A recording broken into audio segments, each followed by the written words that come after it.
c'est-à-dire mettre au clair ces tâches que j'ai pu analyser.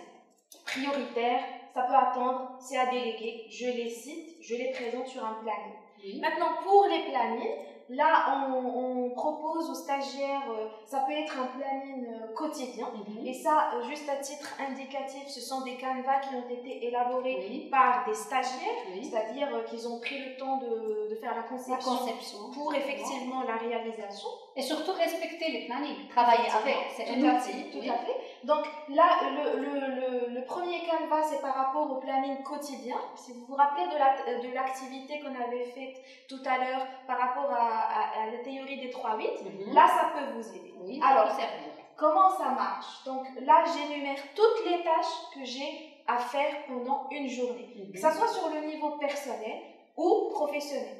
Mes cours, les courses à faire, le sport, la télé, etc. Je les énumère ici, d'accord? Ensuite, je vais passer à préciser les buts parce que c'est très important. Que ça soit pour une semaine ou même une journée, je dois avoir une visibilité. D'ici la fin de la journée, je dois quand même être dans la mesure de finaliser le premier chapitre. Ça, c'est un but. Je dois faire ceci. Donc, il faut les énumérer, les buts de la journée. Ou même schéma, je peux établir un but qui concerne par exemple la réduction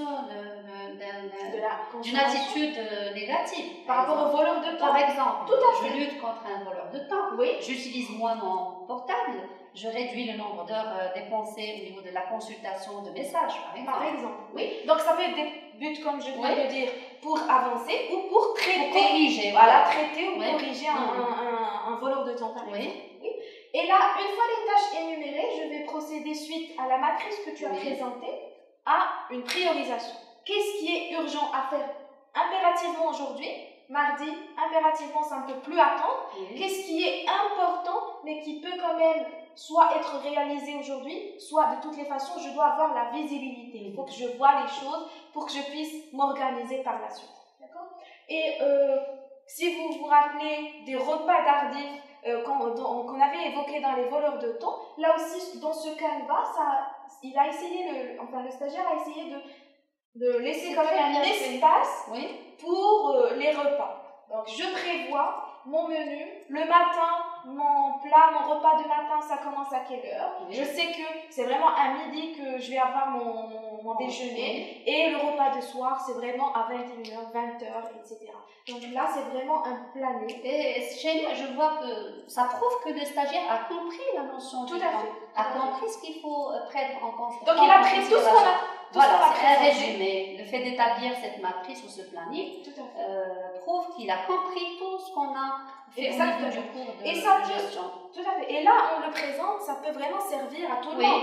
Donc, on a vu la matrice ici, le fait de prioriser. C'est très pratique de temps. C'est joli de travailler avec les outils qui nous encouragent à faire notre propre. Et bien sûr, sinon, on peut vraiment concevoir notre propre. Voilà, là, c'est juste à titre indicatif, juste pour avoir une idée comment ça marche, un planning quotidien. Le deuxième canevas qu'on a choisi de présenter, c'est en fait un planning qui porte même sur l'annuel. Donc, je programme pendant une journée, je peux même avoir une plus grande visibilité, d'essayer d'organiser tout ce qui va se passer pendant toute une année. Je sais que par exemple, en mois de mai, je serai en stage, je le note. J'ai prévu un voyage en mois d'août.